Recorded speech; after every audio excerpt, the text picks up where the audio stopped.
돈 한 푼 없이 세계 최대 조선소를 짓겠다는 미친 생각, 과연 가능할까요?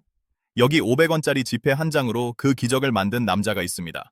임자, 해보기나 했어? 라는 말 한마디로 대한민국 경제 지도를 바꾼 거인, 아산 정주영의 소름 돋는 성공 법칙을 지금 바로 공개합니다. 안녕하세요. 돈 냄새 나는 역사입니다.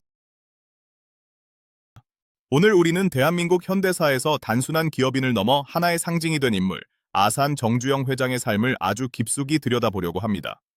여러분, 혹시 지금 당장 내 주머니에 든 돈이 없어서 혹은 학벌이나 배경이 부족해서 시도조차 못하고 계신 일이 있나요?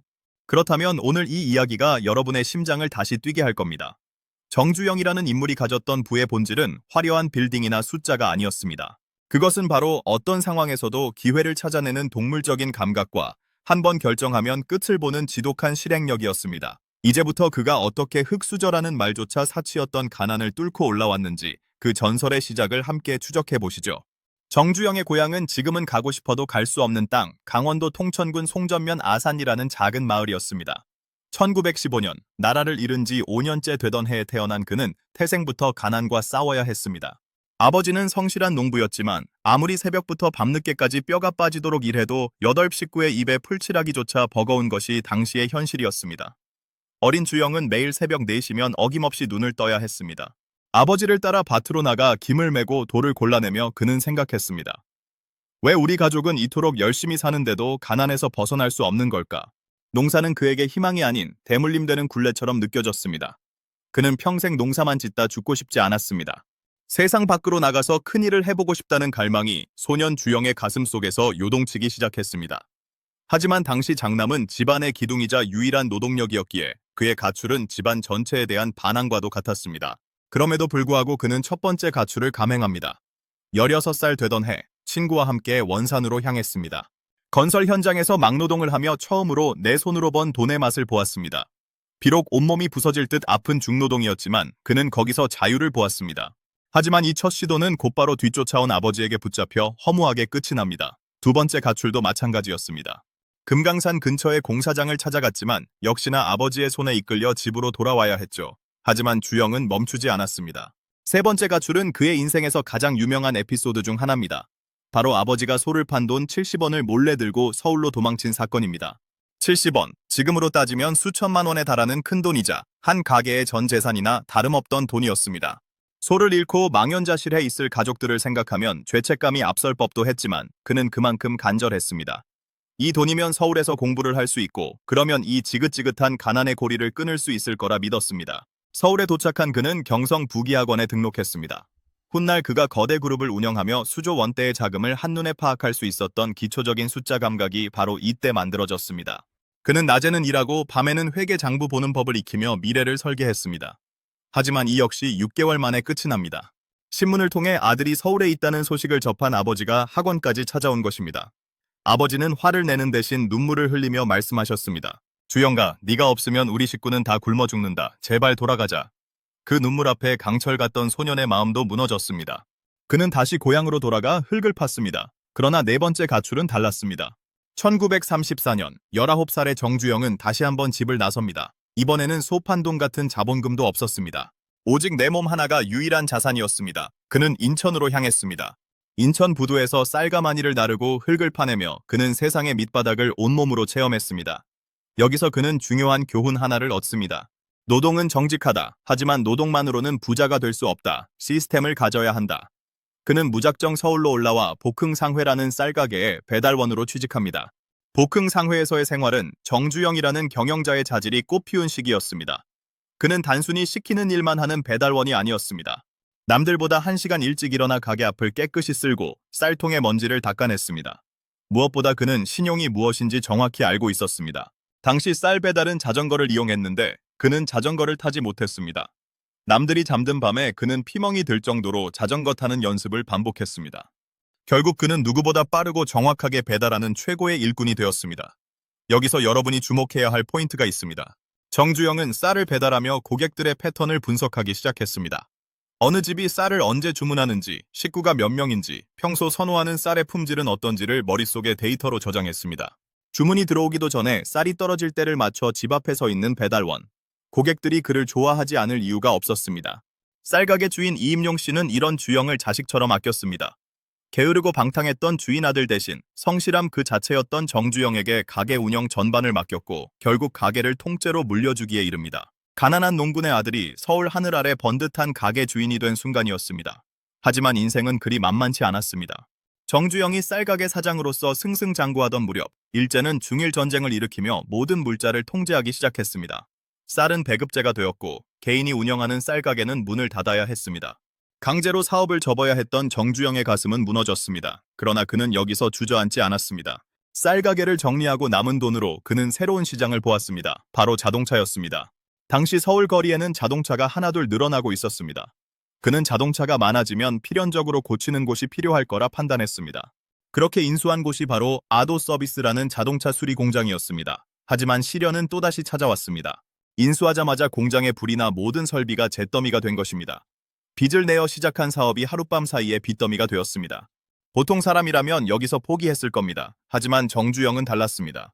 그는 자신을 믿어주었던 사람들을 찾아가 다시 한번 돈을 빌립니다. 내 신용을 보고 빌려주시오. 반드시 갚겠소. 그의 평소 성실함을 알던 이들은 다시 한번 기회를 주었고 그는 불길 속에서 일어난 지 20여 일 만에 다시 공장 문을 열었습니다. 이 시기에 정주영은 기술자는 아니었지만 기술자보다 더 기술을 잘 아는 경영자였습니다. 그는 수리 기간을 획기적으로 단축하는 속도전을 선택했습니다. 다른 공장에서 열흘 걸릴 일을 그는 사흘 만에 끝냈습니다. 현대라는 이름이 붙기 전부터 그는 이미 현대 정신의 핵심인 속도와 도전을 실천하고 있었던 것입니다. 결국 아도 서비스는 큰 성공을 거두었고 이것이 훗날 현대자동차와 현대건설을 세우는 거대한 밑거름이 됩니다. 자, 여기까지가 우리가 아는 거인 정주영의 아주 작은 시작에 불과합니다. 소판돈 70원을 들고 도망치던 소년이 서울의 번듯한 사업가로 성장하기까지 그를 움직인 것은 무엇이었을까요? 그것은 바로 내일은 오늘보다 나을 것이라는 확신, 그리고 그 확신을 현실로 만들기 위해 잠을 줄이고 몸을 던진 실행력이었습니다. 이제 정주영 회장은 더 큰 무대로 나아갈 준비를 마쳤습니다. 해방과 전쟁, 그리고 황폐해진 국토 위에 도로를 깔고 다리를 세우며 대한민국이라는 나라의 뼈대를 만드는 현대건설의 신화가 기다리고 있습니다. 다음 이어지는 이야기에서는 그가 어떻게 미군을 상대로 보리싹 잔디를 만들어냈는지, 그리고 전 세계가 비웃던 조선소 건조를 어떻게 500원짜리 지폐 한 장으로 성공시켰는지 그 전율 돋는 현장으로 여러분을 모시겠습니다. 아도 서비스의 성공으로 자신감을 얻은 정주영에게 해방은 또 다른 기회이자 거대한 혼란이었습니다. 일본인들이 물러가고 남은 적산 가옥과 각종 시설물, 파괴된 도로와 교량을 복구하는 일은 당시 가장 큰 비즈니스 모델이었습니다.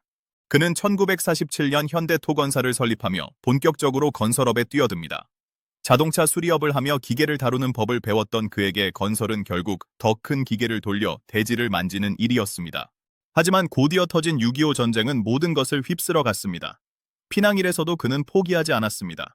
부산까지 내려간 그는 미군 군납 사업에 집중했습니다. 여기서 그의 인생을 바꾼 결정적인 철학, 안 되면 되게 하라는 정신이 만천에 드러나는 사건이 발생합니다. 한겨울의 부산, 유엔군 묘지에 미군 장교 한 명이 사색이 되어 정주영을 찾아옵니다. 곧 아이젠하워 대통령이 방문하는데 황량하고 검붉은 흙바닥뿐인 이 묘지를 푸른 잔디로 덮어달라는 무리한 요구였습니다. 당시 부산은 영하의 추위였고 당연히 살아있는 잔디를 구할 방법은 전무했습니다.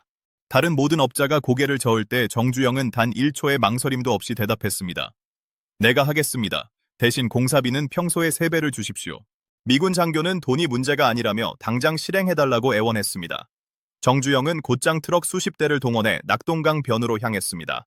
그가 주목한 것은 잔디가 아니었습니다. 한겨울 추위에도 파릇파릇하게 솟아오른 보리싹이었습니다. 그는 인부들을 시켜 보리밭의 보리 뭉치들을 흙재로 떠서 유엔군 묘지로 옮겨 심기 시작했습니다. 하룻밤 사이에 황무지는 눈부시게 푸른 들판으로 변했습니다. 아이젠하워 대통령은 한국의 겨울이 이렇게 푸르냐며 감탄했고 미군은 정주영의 천재적인 기지에 혀를 내둘렀습니다. 이 사건으로 현대는 미군으로부터 가장 믿을 수 있는 건설사라는 낙인을 찍히게 되었고 이는 훗날 거대 프로젝트들을 수주하는 결정적인 신용자산이 되었습니다. 전쟁의 폐허가 거치고 1960년대가 되자 정주영의 시선은 더 먼 곳을 향했습니다. 그는 대한민국이 가난에서 벗어나려면 단순히 건물을 짓는 수준을 넘어 국가의 기간 산업을 직접 일으켜야 한다고 믿었습니다. 그 첫 번째 도전이 바로 소양강 다목적댐 건설이었습니다. 당시 외국 기술진은 콘크리트 댐을 주장했지만 정주영은 단호했습니다. 우리나라 지형에는 주변에 널린 자갈과 모래를 쌓아 만드는 사력댐이 훨씬 경제적이고 튼튼하다. 모두가 미친 짓이라며 반대했지만 그는 직접 현장을 누비며 자신의 논리를 증명해냈습니다.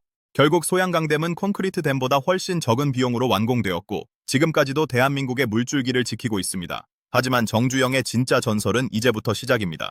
1970년대 초 그는 아무도 엄두조차 내지 못했던 조선소 건립이라는 무모한 도전에 나섭니다. 당시 대한민국은 배를 만드는 기술도 부지도 심지어 배를 사줄 사람도 없었습니다. 박정희 대통령의 지시를 받은 그는 차관을 빌리기 위해 유럽을 전전했습니다. 하지만 영국과 프랑스의 은행가들은 한국처럼 가난한 나라가 무슨 배를 만드느냐며 문전박대하기 일쑤였습니다. 절망적인 상황에서 정주영은 영국 바클레이즈 은행의 롱보텀 회장을 만나기 위해 런던으로 날아갔습니다. 롱보텀 회장은 정주영에게 물었습니다. 당신들이 배를 만들 수 있다는 증거가 어디 있습니까? 설계도도 없고 조선소도 없는데 무엇을 믿고 거액을 빌려주겠습니까? 정주영은 침착하게 주머니에서 500원짜리 지폐 한 장을 꺼냈습니다. 그리고 거기 그려진 거북선을 가리켰습니다. 회장님, 이 지폐를 보십시오. 우리나라는 영국의 산업혁명보다 300년이나 앞선 1900년대에 이미 철갑선인 거북선을 만든 민족입니다. 단지 조선 왕조의 폐쇄적인 정책 때문에 잠시 기술이 멈췄을 뿐 우리 몸속에는 세계 최고의 배를 만들었던 조상의 피가 흐르고 있습니다. 우리가 당신들보다 300년이 앞섰다는 증거입니다. 이 기상천외하고 당당한 논리에 롱보텀 회장은 실소를 터뜨리면서도 감탄했습니다. 정주영의 눈에서 뿜어져 나오는 광기 어린 자신감에 압도당한 것입니다. 결국 바클레이즈 은행은 차관 승인의 길을 열어주었습니다. 하지만 조건이 하나 더 붙었습니다. 배를 사겠다는 확정 고객이 없으면 돈을 내줄 수 없다는 것이었습니다.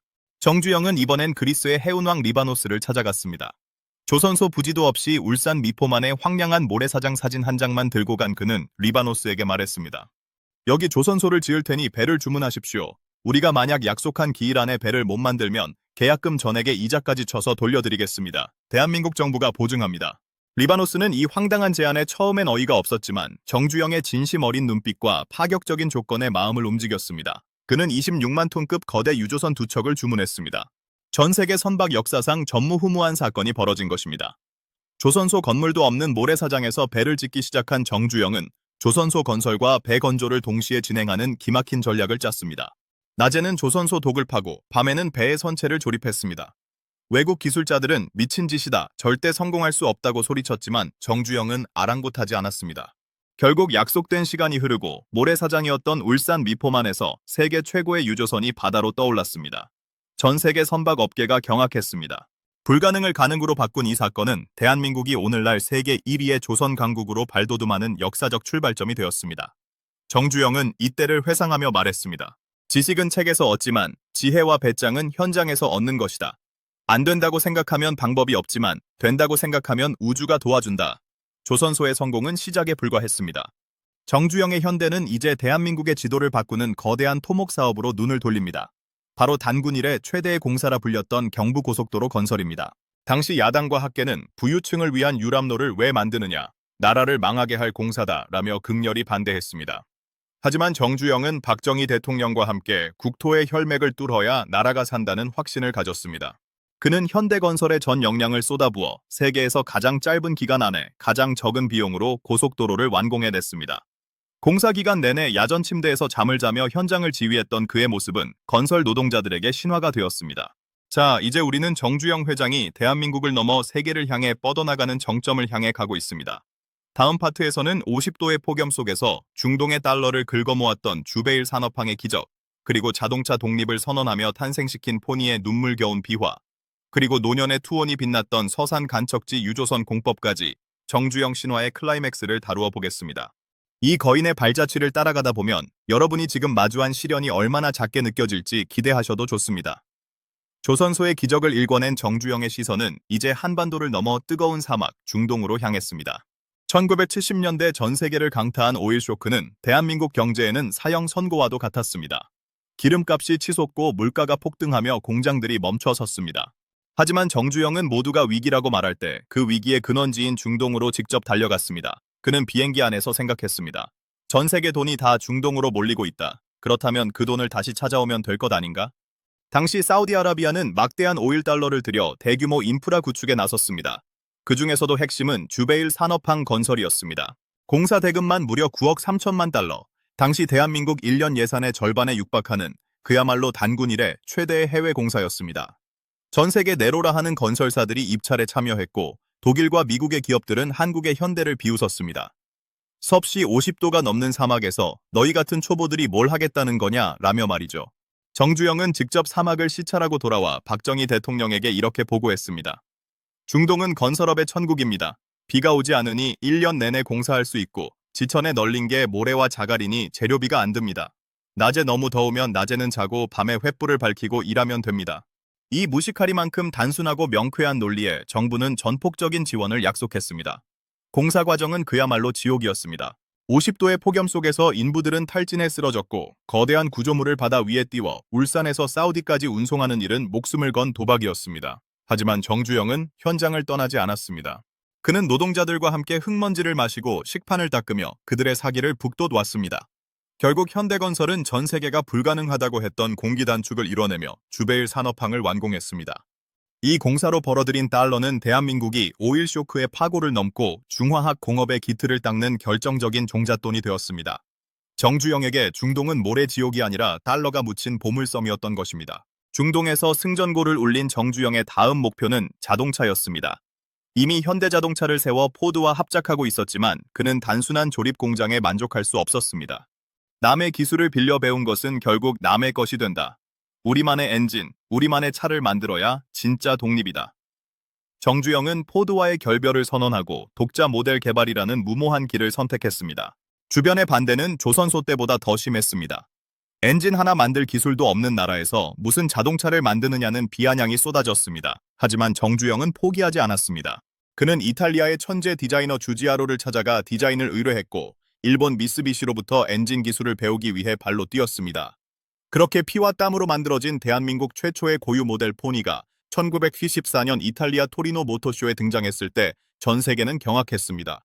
변방의 가난한 나라가 단기간에 독자 모델을 뽑아냈다는 사실이 믿기지 않았던 것이죠. 포니의 성공은 대한민국이 자동차 수출 강국으로 나아가는 위대한 첫걸음이었습니다.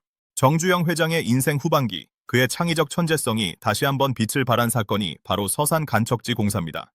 여의도의 수십 배에 달하는 바다를 메워 옥토를 만드는 이 대공사는 마지막 물막이 작업에서 난항에 부딪혔습니다.